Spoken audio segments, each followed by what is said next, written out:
6 న్యూస్కు స్వాగతం. ఎన్నికల కౌంటింగ్ అనంతరం ఈ కృష్ణా జిల్లాలో కానీ రాష్ట్రంలో అనేక మంది తెలుగుదేశం పార్టీ జనసేనకు సంబంధించినటువంటి నాయకులు కార్యకర్తలు వైఎస్ఆర్ కాంగ్రెస్ పార్టీ గ్రామ స్థాయి, వార్డు స్థాయి, మండల స్థాయి, నియోజకవర్గ స్థాయి యాక్టివ్గా ఉండేటువంటి లీడర్స్ పైన ఉద్దేశపూర్వకంగా దాడులు చేస్తున్నారు. అదేవిధంగా వాళ్ళ ఇళ్ళకెళ్ళి ఇళ్ళు పగలు కొడతాం, కార్లు పగలు కొడతాం, అర్ధరాత్రులు వెళ్ళి వైఎస్ఆర్ కాంగ్రెస్ పార్టీ శ్రేణుల్ని భయపెట్టాలి, ఈ వైఎస్ఆర్ కాంగ్రెస్ పార్టీని డిస్టేజన్ చేయాలని చెప్పి పెద్ద ఎత్తున ప్రయత్నాలు చేస్తున్నారు.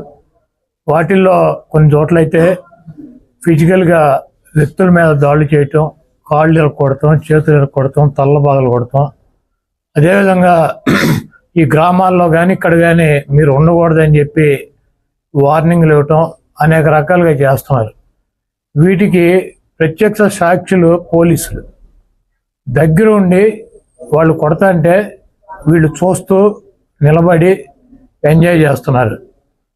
ఈరోజు మా దగ్గర పోలీసులు ప్రేక్షక పాత్ర వహించేటువంటి సన్నివేశాలు, తెలుగుదేశం పార్టీ అల్లరిమోకలో మా వాళ్ళ మీద దాడి చేస్తున్నటువంటి సన్నివేశాలు సీసీ ఫుటేజీలతో సహా, ఫోటోలతో సహా మా దగ్గర ఉన్నాయి. మేము ఎస్పీ గారికి కానీ లేదా లోకల్గా ఉన్నటువంటి పోలీస్ స్టేషన్లో కానీ కంప్లైంట్ ఇచ్చినా, ఒకవేళ మాకు ముందు సమాచారం ఉండి ఇలా గొడవ జరిగేటువంటి పరిస్థితి ఉందని చెప్పినా కూడా వాళ్ళు వచ్చి ప్రేక్షక పాత్ర వహించడం, అదేవిధంగా ఎటువంటి కేసులు కూడా కట్టినటువంటి పరిస్థితి లేదు. కాబట్టి మేము జిల్లా పార్టీ తరఫున మా దగ్గర ఉన్నటువంటి వీడియోగ్రాఫులతో, ఫోటోగ్రాఫులతో హైకోర్టుకు వెళ్ళి ప్రైవేట్ కేసులు వేయాలని చెప్పి నిర్ణయించుకున్నాం. తప్పకుండా దాడులు చేసినటువంటి వాళ్ళే కాదు, దాడులు చేస్తుంటే చూస్తున్నటువంటి పోలీసు వ్యవస్థ మీద కూడా కేసులు వేయటానికి సిద్ధంగా ఉన్నాం. అదేవిధంగా వైఎస్ఆర్ కాంగ్రెస్ పార్టీ నాయకులకు కానీ అదేవిధంగా కార్యకర్తలకు కానీ ఎటువంటి భయం, ఆందోళన చెందాల్సినటువంటి అవసరం లేదు. రేపు 2 రోజుల్లో జిల్లాలో ఉన్నటువంటి ముఖ్య నాయకులందరం కలిసి ప్రతి నియోజకవర్గానికి వెళ్ళి దాడులు చేసినటువంటి వాళ్ళ ఇళ్ళకెళ్ళి ధైర్యం చెప్పేటువంటి కార్యక్రమం చేస్తాం.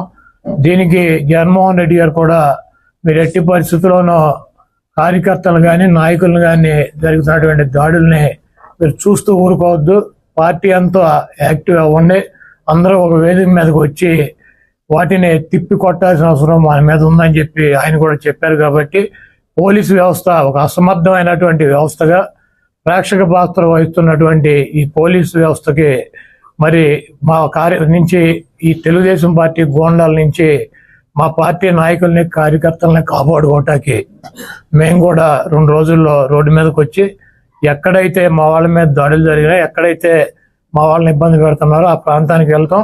ఆ కాన్స్టిట్యున్సీకి కానీ ఆ జిల్లాకు కానీ సంబంధించినటువంటి నాయకులందరూ కూడా పాల్గొంటారు. ఆ నియోజకవర్గంలో ఉన్నటువంటి లీడర్స్ కానీ కార్యకర్తలు కూడా పాల్గొంటారు. తప్పకుండా లా అండ్ ఆర్డర్ ఇష్యూస్ కనుక వస్తే దానికి పోలీస్ వ్యవస్థే బాధ్యత వహించాలి.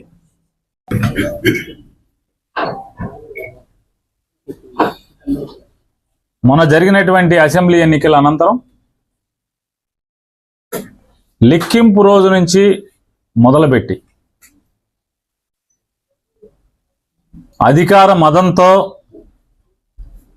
Telugu Desam party, Janasena party rowdy మోకలు ఈ రాష్ట్ర వ్యాప్తంగా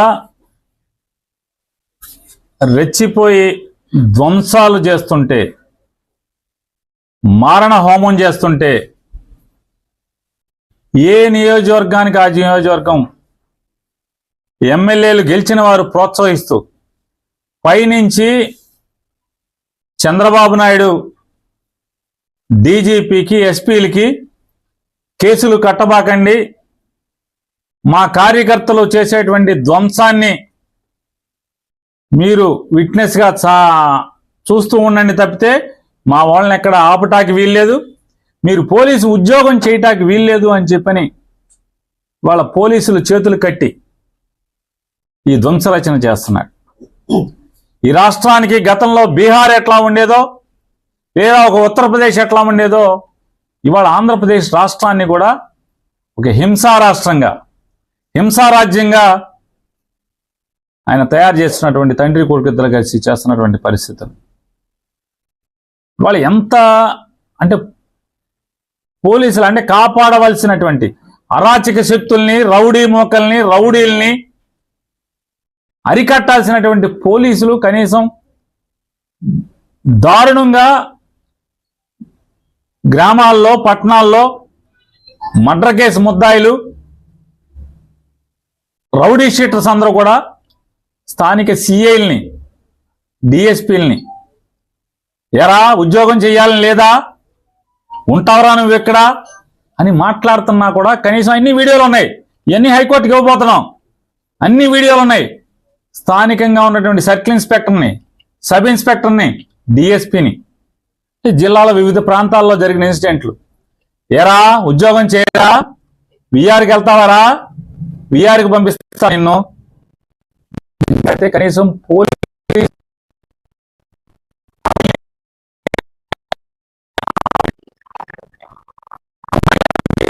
అంటే ఒక ఉదాహరణకి బాగా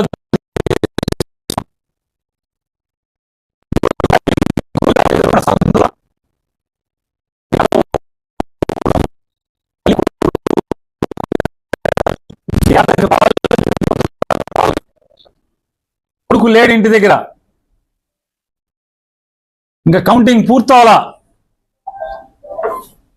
గూండాలు ఆ ఇంటి మీద పడి కనీసం ముసలావిడని కూడా 65 ఏళ్ల పెద్దావిడని కూడా చూడకుండా ఆవిడ్ని కొట్టి ఇల్లంతా ధ్వంసం చేస్తే, ఇంట్లో టీవీలు, సామాన్లు మొత్తం, మంచము, టేబుల్స్, ఫ్రిడ్జ్ అన్ని బద్దలు కొడితే పోలీస్ కేసు లేదు.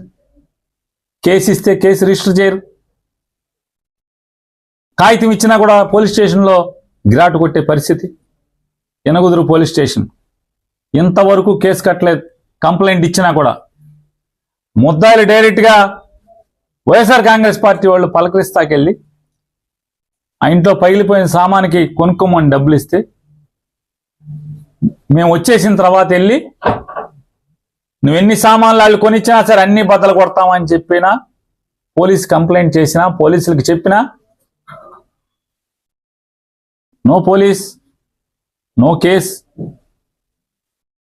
చూడండి ఎంత బరి తెగించారో. పోలీసు ఎంత పతనావస్థలోకి తీసుకొచ్చాడో చంద్రబాబు నాయుడు.